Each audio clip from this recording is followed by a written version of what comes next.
Good afternoon, everyone, and welcome to NJUCF's webinar, Completing Renewing Your Tree City USA Status Using the New Portal. My name is Terry Slack, and I'll be your host today. Just a few things before we get started that I'd like to go over. You should see a control panel in the upper right-hand corner of your screen. Click the orange arrow at the top if necessary to expand the panel fully. Lots of useful information is available via our control panel. For example, you can see who else is on the webinar and the CEU form for this webinar we've uploaded for you. I apologize for that noise there, folks. At the bottom of your control panel is the questions chat box. And while you can type questions into this box at any time during the webinar, we'll be addressing questions at the end of Mike's presentation. Today's webinar is being recorded, and you will receive a follow-up email after the webinar is over with a link to the recorded webinar. A link to the recorded webinar will also be posted on our main NJUCF webpage, which is www.communityforestry.nj.gov. And now I'm going to turn things over to our presenter, Mike Marchini. Thank you, Terry. It's great to be speaking with all of you today on the Tree City USA application. Before I go through the application today, I do have up on my screen the presentation that was posted in the chat. Tree City USA does have a recorded presentation for how to fill out your application. It goes over both if you are a new Tree City USA or have a prior one. This is a good resource for everybody to have if they have a problem.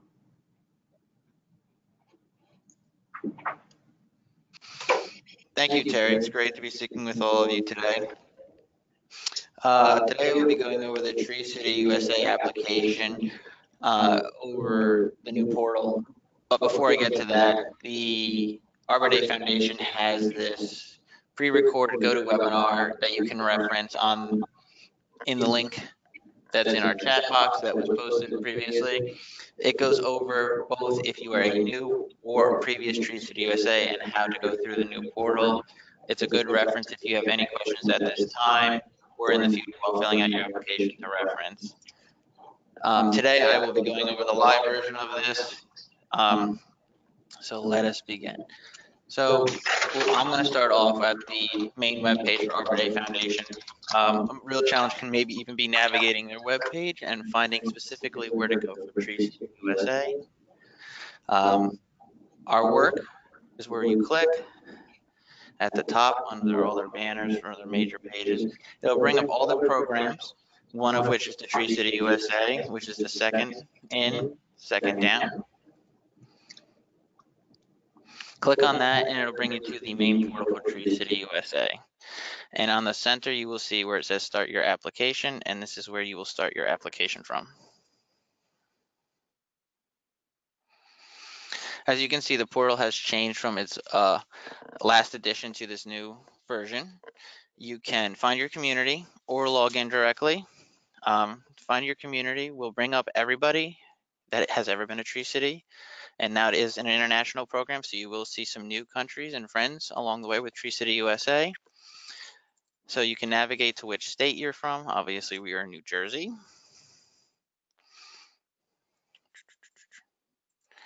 And then look for your community name by searching in here, and it should be able to pull up where you guys were. And you can see, for example,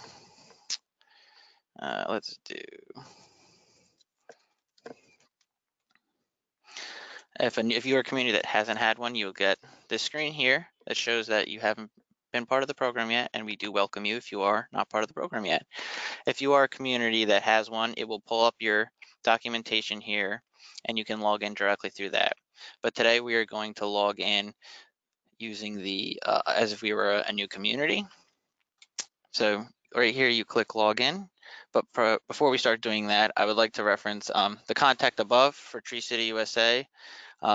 They are the main people to contact if you have any issues with the actual portal itself. The states are the liaisons between the Arbor Day Foundation and this program.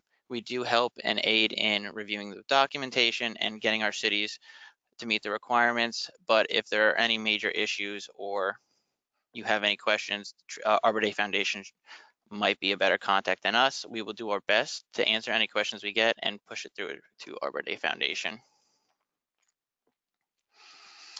Once you click the login, you will have a username and password. If you do not have one, you will have to create an account. Right now, we do have one.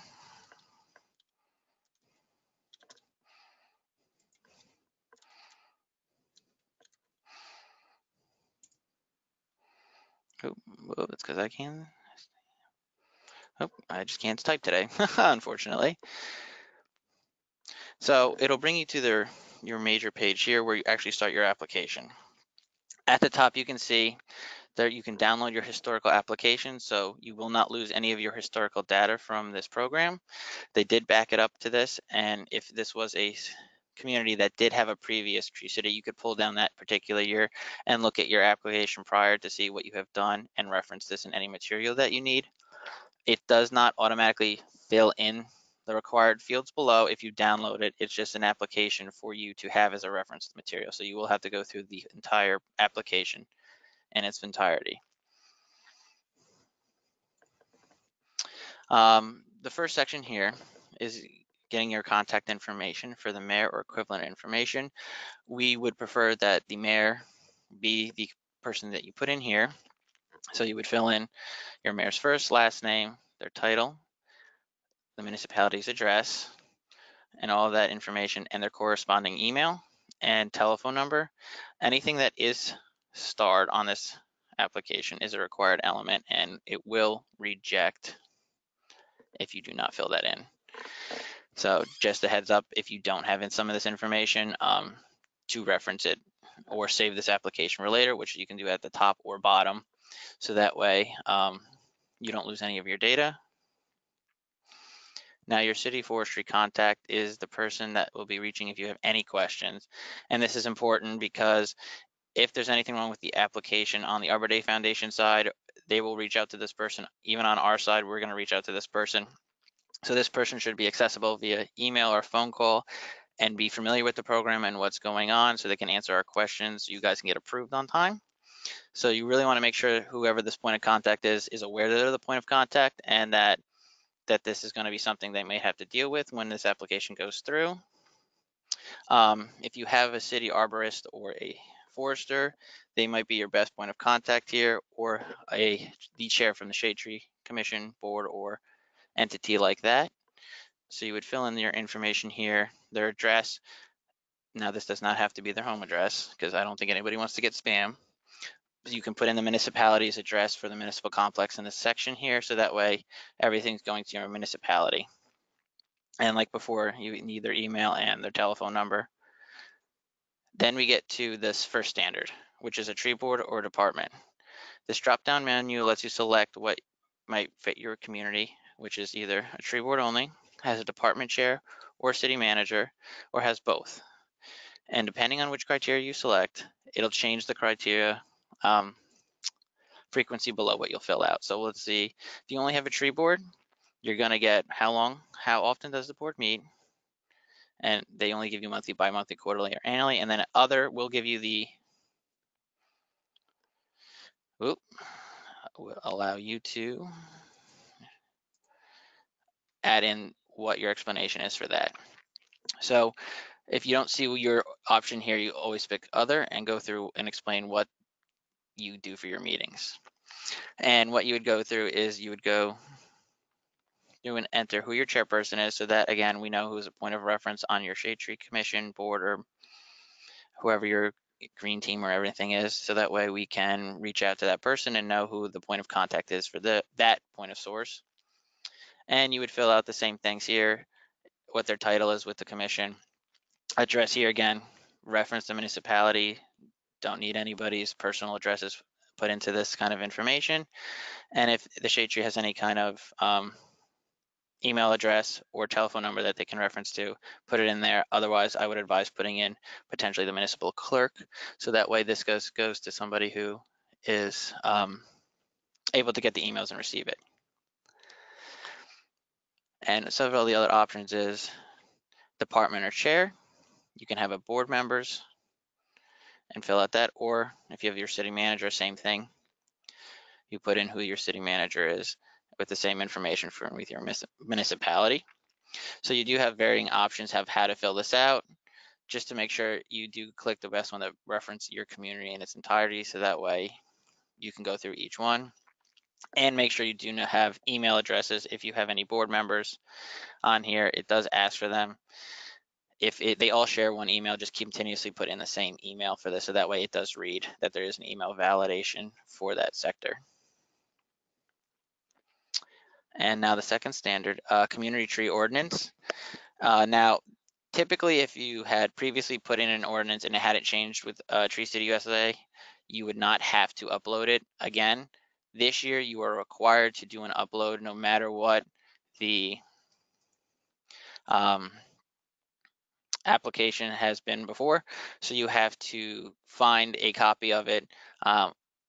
You can also reference it, I believe, from eCodes. A website, eCodes 360, has some electronic versions of it, so you may supply a link to that or provide exactly an ordinance attached here. It will ask you some information. Only thing you have to fill out is when the ordinance was established, which can be found on the ordinance itself.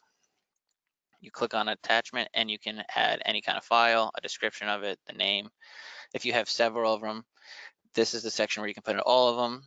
Now the community ordinance that they're looking for this section is giving the authority of the trees over to a entity of the state, which could be Shade Tree Commission, DPW, the city manager, an engineer. Could be very multiple options here, and a protection and protection of the trees and the how to has the authority to protect and authority over the protection for these trees. So you just want to make sure you have that all covered in all your different ordinances. It may be in different sections of the ordinances, depending on how it's laid out. Again, you might want to reference somebody from the municipality. If you have any questions about missing documentation for this, you have everything set up. But this is where you can upload everything. So it's like any other upload. You can browse through your computer until you find the specific documents that you're looking for, and then open it and it'll save it. You do want to have, as it said, a file name and a description are both required. You can call the description and the name the exact same thing, but both of those are required to get that completely uploaded. Now we get a step into standard 3. Standard 3 is the budget. Now, if you watched the webinar yesterday with Gary Sargent, this references our annual, she referenced our annual accomplishment report and this lining up. So for that, you would still have to fill out these fields as they are required this year with this application, but there is a supporting document down here we'll get to that you guys can fill out. So what you would need to know for this section is the community population, because they have the $2 per capita standard, so they need to make sure the calculations are met for that. And each one of these costs associated will be for tree planting and care, tree maintenance, tree removal, management. The utility line clearance is not required by our state, so you leave that zeroed out, so don't even worry about that one. And then you would calculate here on your volunteer time. Your volunteer time also is referenced on our annual accomplishment report. If you're with our accreditation row program, you can take that number right off there and fill it in. But you do need to have these numbers filled out. If you don't have a value for that particular budget breakdown, please do put 0, because if you don't leave it, it will kick it back saying it's not complete, just to make sure to go through all of them. And if you have any other expenditures that could be potentially counted towards your budget, you can list the dollar amount here and explain what they are and go through all that kind of stuff. And this is new to the application this year. They do ask about statistics of your community forestry plan and what you're doing, about how many trees you planted, how many have been removed, how many have been pruned. If you have these values on hand, you can put them in. If you don't, you can leave them all zeroed out. It's not going to affect how we grade the performance of this. It's just more data that they're collecting. And down below, you see it says annual work plan if required by your state. We do not require this to be attached to that, so you do not have the work plan associated with this, so don't worry about that section. But if you do have any supporting documents, you can upload them here, like the annual accomplishment report with the accreditation program. This is where you could attach it here and make it as a supporting document. Standard 4, an Arbor Day observance and proclamation. This is where you will put when you had the actual Arbor Day celebration. It does not necessarily have to be on Arbor Day. That would be great if it was, but this can be flexible date, as some people do combine it with other festivities. As long as the observance has tree-related matters within the programming, it'll be acceptable for an Arbor Day celebration. And you would just fill in your date. It's like a drop-down calendar. You can go through, scroll, and look for when you had your actual application, or your Arbor Day. And then this is where you would provide a signed copy of your proclamation. Now, the proclamation does have to be signed and written into it every single year. There can be no proclamations that are written for indefinitely or over a period of time. So you would upload it here. There are sample proclamations on Arbor Day Foundations that is pre-written out that you can use. The mayor just puts in the date that you held it and signs off on it. There's no need to recreate this whole document. Arbor Day Foundation does provide that on their website. And below that is supplemental files. Now this is for showing that you actually had a Arbor Day, and this section is very important. We need to have some kind of proof that some Arbor Day occurred. So this can be anything from a program, an agenda, a picture of a tree planting, a picture of the event, a newspaper ad, some kind of documentation supporting that you guys actually had the observance and that we can prove that it happened. It is required.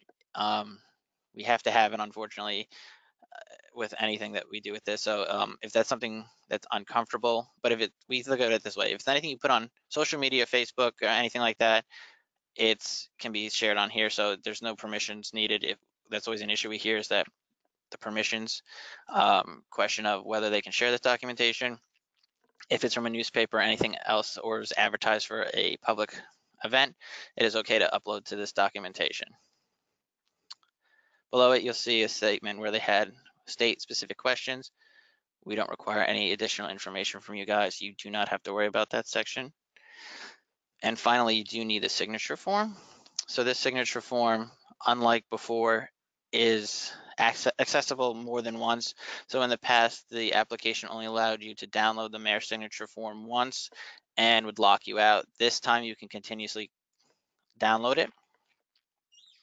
So that way, if you did lose it,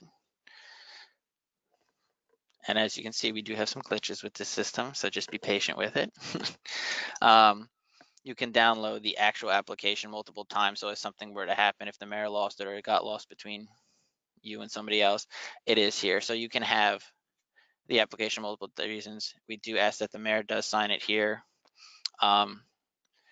If the mayor, for some reason, cannot sign for some weird reason, which we've had in the past, we will take signatures from the business administrator or deputy mayor. As long as it's somebody of authority within the municipality, we can work with that if there's any kind of emergencies that would not allow the mayor to sign this. And so what you would do is download that, have it signed, and you can upload that, scan and upload, and it will allow you the additional attachment area for you to do that. So it's important to click one of those, or you could fax it directly to the Arbor Day Foundation, which it'll give you the telephone number of where to fax it, depending on what is easier for your community. At any time, if you get through this application and you decide that you need more information, you can save and log out, which is a nice feature because you can pick off from where you left off. And that's always a helpful tool. So the big thing is, if you are done with it, to hit submit. It does not automatically send to anything. If I hit submit now, it's going to tell you, like I said, if you have left anything blank, what requirements you are missing. So you need to make sure that you do have all the information required to actually fill this application out. Now, if this had been a complete application and hit submit, it would go through and it would alert you that it went through. And what it would do from that process, it sends to the online portal to our end on the state, where we would go through your application and review all the documentation, any kind of supporting stuff to make sure it is compliant with this program. And that from there, it would get approved from our state level to the Arbor Day Foundation. Now, at that point, the Arbor Day Foundation does have the rights to kick it back with comments and concerns about any issues they've been having. So we can always approve it, but if the Arbor Day Foundation ultimately finds an issue with your application, they can kick it back to us. So there might be that kind of option going on. We will try to figure out and tell you what was the issue with the application and alert you to this, so that way there's some kind of flow of work going backwards, so that way you can get approved if there's an issue.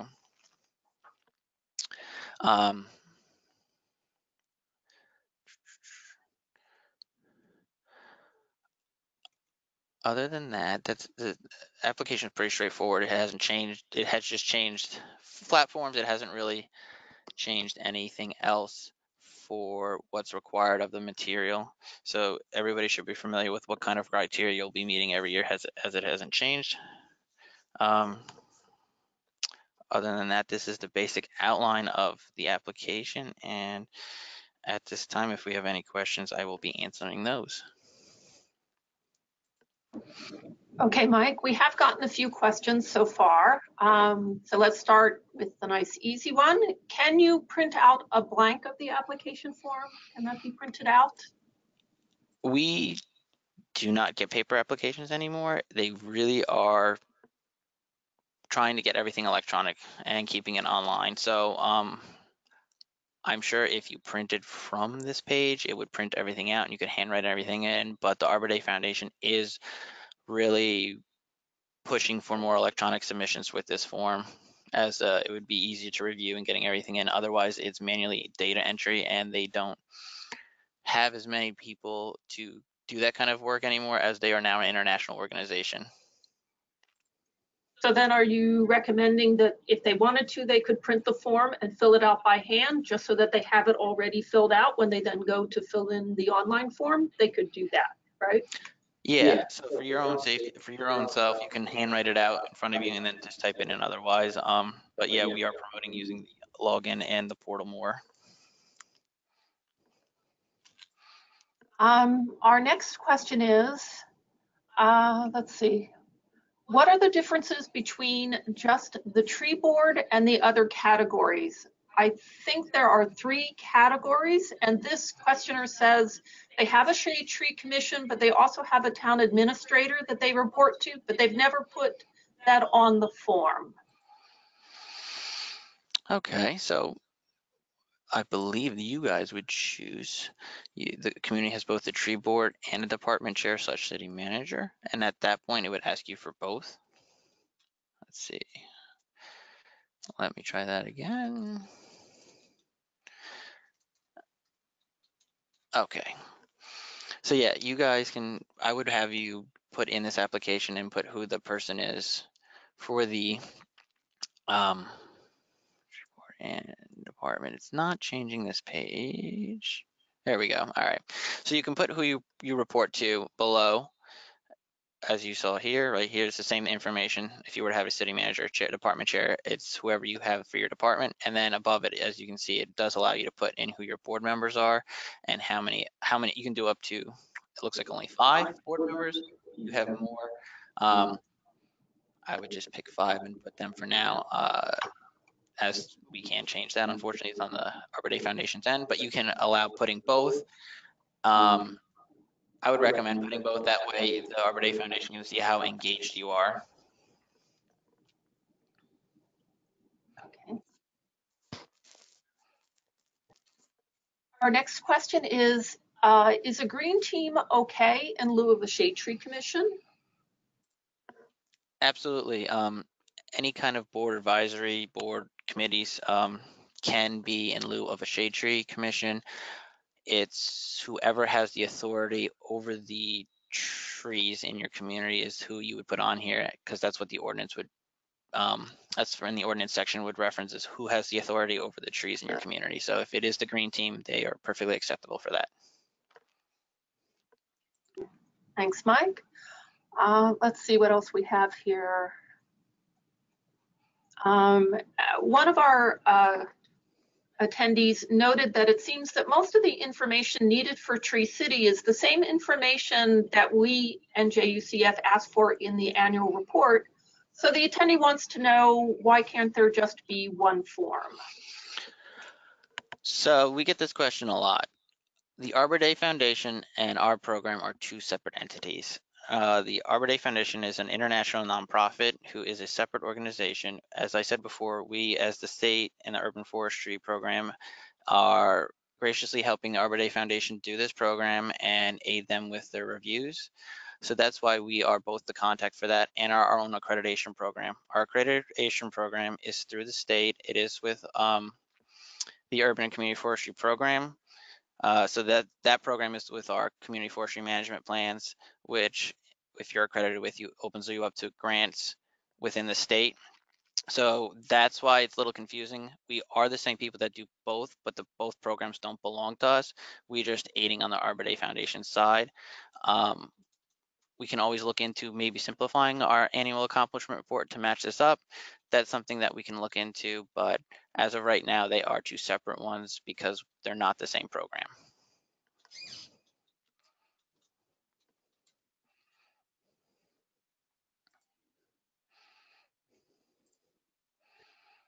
We don't have any other questions currently that are specific to Tree City USA. We do have one question that has to do with shade tree ordinances and the legality of who implements them or enforces them. And I think that one we'll just address offline. Yeah, we can't speak to any kind of legality of how ordinances work. Their best bet would probably be to contact a municipality lawyer and work with them on the legality side of that kind of stuff. We're foresters, we're not lawyers, so I can tell you more about trees than law. Okay, Mike, we don't have any other questions at the moment. I don't know if you want to wait a few moments to see if any more questions come in, or maybe you'd like to share with folks who are on the webinar some of the major pitfalls you found, you know, in assisting with the program. I don't know if there are some areas that people do tend to have problems with that you didn't discuss. Yeah, we can go over some issues that we've, common issues that may hold up your application that we can go over right now. Supporting the documentation is a big one. We do need that proclamation observance, especially the proclamation. With that, sometimes people upload the wrong year or it's signed the wrong dates. We need to really make sure that they both are for the year that you were applying for it's like your taxes the year before, your application, it works like that. You need to really make sure that everything's dated and signed off correctly, because if you send it in, we will also be opening those attachments and going through them and making sure it lines up. So for example, for your budgets, if you send me a budget line and you fill out this budget form down here with certain numbers, let's just say you spent a couple $1 million doing tree planting, that's great. If you have on your attachments a completely different number, I'm going to reject it. You need to make sure everything lines up. If you're giving me data as an attachment, it better correspond to what you have going. That's usually a point that we see in issues, that it's not interpreted right. So we just gotta make sure you get your numbers lined up, because at the state level, we look at it. So that definitely means the Arbor Day Foundation is looking at this information. So we're gonna try to get you to the right level before we send it off for final approval. So that's a major one to always be on the lookout for, is that your paperwork lines up for what you're attaching and what you're saying. Let's see, anything else?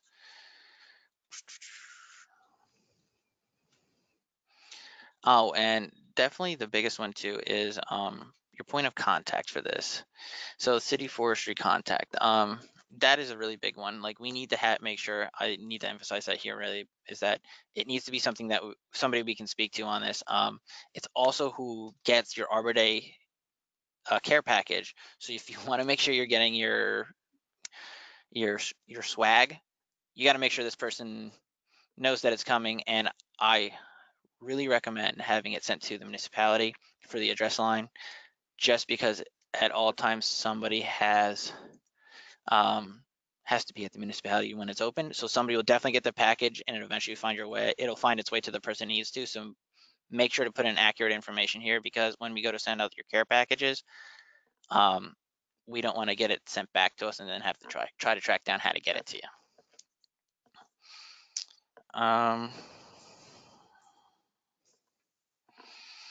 Other than that, it's pretty much straightforward. We don't have too many issues with that kind of stuff. In New Jersey, though, I will say the due date for these is February 15th. It is not the 31st like most other places. We did get it moved to correspond with our annual accomplishment report. So that way everything was due around the same time. So you do get an extra month and a half of doing this past the 31st. So you can enjoy your holidays, but make sure to actually get this in before the 15th so we can get you approved on time.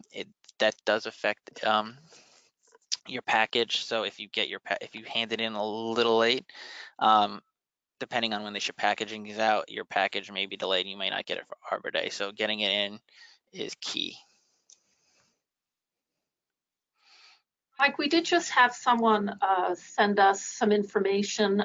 This attendee said when they have things sent to their town address, sometimes they get lost. So this attendee actually has been having them sent to her at home. I don't know if that's useful information for some folks out there, if it works for them. Yeah, if that works for you right now, that's great. As long as you know the package is coming to you, and you're being attentive to it. We just didn't want to get to somebody's Jane Doe's house, because she's now the chair, and now she's like, oh, what is this? I didn't even know we did this program. We just don't want things getting lost in translation, because we do know a lot of communities take this program to the max, and like having the representation of the flag and getting their swag. So we want to make sure everybody does get their stuff, because we at the state don't actually have the swag in the state. It comes from Arbor Day Foundation in Nebraska. So it's not like I can produce swag instantly for you.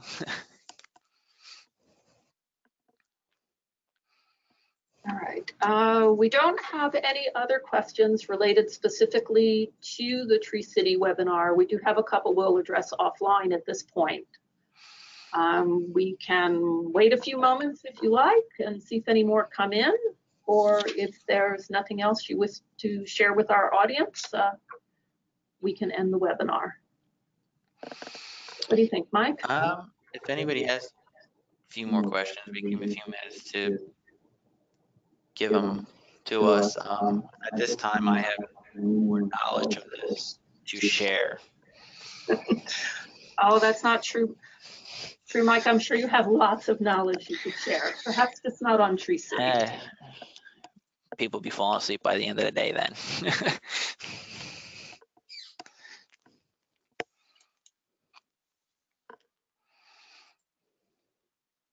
Mike, do you happen to have the link for the Tree City USA webinar? Perhaps we can quickly share that with the folks who are on. So the page I just brought up is the link. It is a recorded of a GoToWebinar. When you access this link, it's going to ask you to register your name and your email address. They're just keeping account of how many people are watching this and how frequent and how many it's being used. So once you put in that information, it will take you to this video. It is about 13 minutes long, and it does go over what we went over today about filling out the application. And it does go into the portion of if you already had previously done Tree City USA, what to do with there. I can't show that portion because I can't get into your application, so I can't really show that side of that.